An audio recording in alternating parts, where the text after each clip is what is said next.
Well, if you thought Joe Biden was corrupt beforehand, oh my, you ain't seen nothing yet. Chairwoman Fox, and thank you, Congresswoman Steele, for leading this important legislation. First of all, to my colleague on the left, he said he understood the intent of this legislation. Well, you are actually misrepresenting the intent.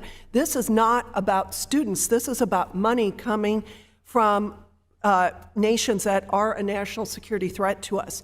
This bill establishes a zero-tolerance policy toward nations that pose a national security threat, such as China and Iran. It requires full transparency if these adversarial nations contribute even a single dollar to any of our colleges or universities.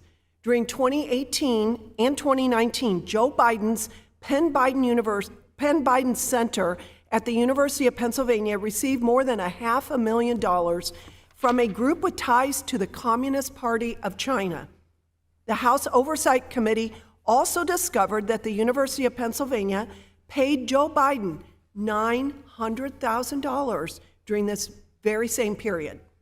A new report yesterday by Barry Weiss also highlights that at least 200 American colleges and universities withheld information on $13 billion from foreign regimes, with much of that coming from the Middle East.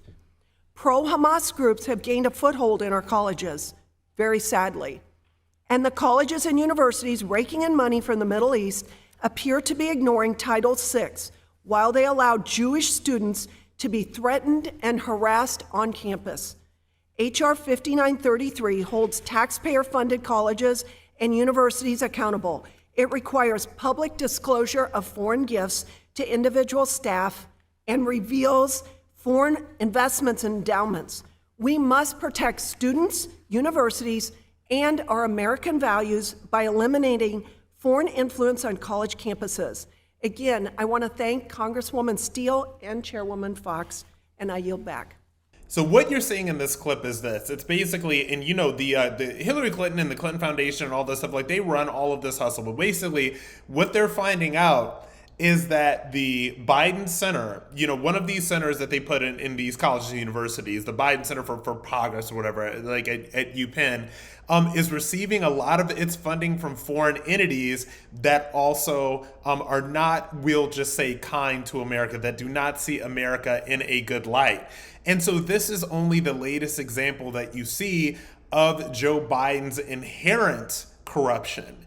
And the fact that this person is taking so much money from all over the planet in so many different ways from people who are, to put it lightly and to put it politely, adversarial to Americans. But this is who Joe Biden is. This is what he's doing. And it's shocking to me that this is not more covered in the mainstream news. It is shocking to me that everybody is just pretending that this is okay. And when you look at these congressional clips, like honestly, you know, I go back and forth with all the stuff that happens in Congress, because there's a part of me that is just like, well, these people never pass anything and they never do anything. But a part of me is like, they are providing a service by letting people know just how dirty the Biden administration is, and that it's unfortunate that we do not have a true journalistic system in this country, because they just ignore this stuff in you know, preference to just peddling dim propaganda. It's actually crazy.